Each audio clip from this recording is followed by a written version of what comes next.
দেখুন, শুধু চলতি সপ্তাহে যদি বলা যায়, এই নিয়ে দ্বিতীয়বার ভূমিকম্প আমরা টের পেলাম এই কলকাতা শহরে বসে। আমি এইখানে জিএসআই এর প্রাক্তন ডেপুটি ডিরেক্টর জেনারেল সুজিত দাশগুপ্তর কাছে আসতে চাইবো। এইটা হচ্ছে সব থেকে, আমি একটা ভয়ের জায়গা থেকে, একটা আতঙ্কের জায়গা থেকে আপনার কাছে আসছি। সেটা হচ্ছে ঠিক কতটা ভালনারেবল জায়গার মধ্যে এই শহরের বাসিন্দা হিসেবে আমরা রয়েছি। এই রকম ভূমিকম্পে ঠিক কোন কোন জায়গায় সব থেকে বেশি প্রভাব পড়তে পারে?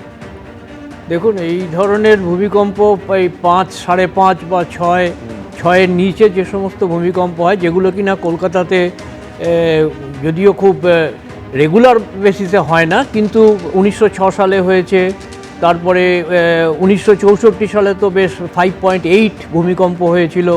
কাজেই সেই সমস্ত ভূমিকম্পতে কিছু ড্যামেজ তো হয়, কিন্তু সেগুলো খুবই মার্জিনাল ড্যামেজ। সেগুলোতে সেই রকমভাবে যে বিরাট ভূমিকম্প, বড় ভূমিকম্প আমরা জিওলজিক্যালি কলকাতাতে সেরকম উৎস হবে সেটা আমরা প্রেডিক্ট করছি না বা আমরা করি না সেরকম। কিন্তু বড় ভূমিকম্প, দূরের ভূমিকম্প কিন্তু কলকাতার পক্ষে খুব ডেঞ্জারাস। সেটা কিন্তু আমাদের মাথায় রাখতে হবে। কলকাতার নিজস্ব ভূমিকম্প সেগুলো 5, 5.5, 5.6 এর বেশি ওঠে না।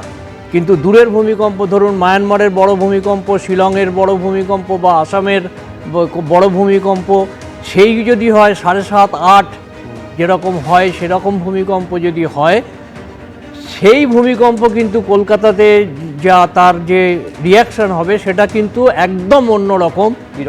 সেটা হচ্ছে যে লং পিরিয়ড ওয়েভের জন্য যে সমস্ত ড্যামেজ হয়, তার ফলে আমাদের যত উঁচু, কলকাতাতে আমাদের আগে কি ছিল, আজ থেকে 30 বছর আগেও হচ্ছে আপনার 2 তলা 3 তলা, খুব বেশি হলে 4 তলা বাড়ি।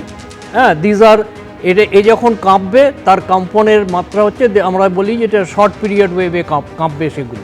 কিন্তু যখন যে দূর থেকে যে সমস্ত ভূমিকম্পগুলো আসে, সেগুলো শর্ট পিরিয়ড ওয়েভগুলো সেখানে স্যাচুরেট করে যায়। দূরে যখন আসে, কলকাতার ওপর দিয়ে ভেরি লং পিরিয়ড ওয়েভ আসতে শুরু করবে, এবং long period wave short period বিল্ডিংকে এফেক্ট করবে না, করবে লং পিরিয়ড বিল্ডিংকে।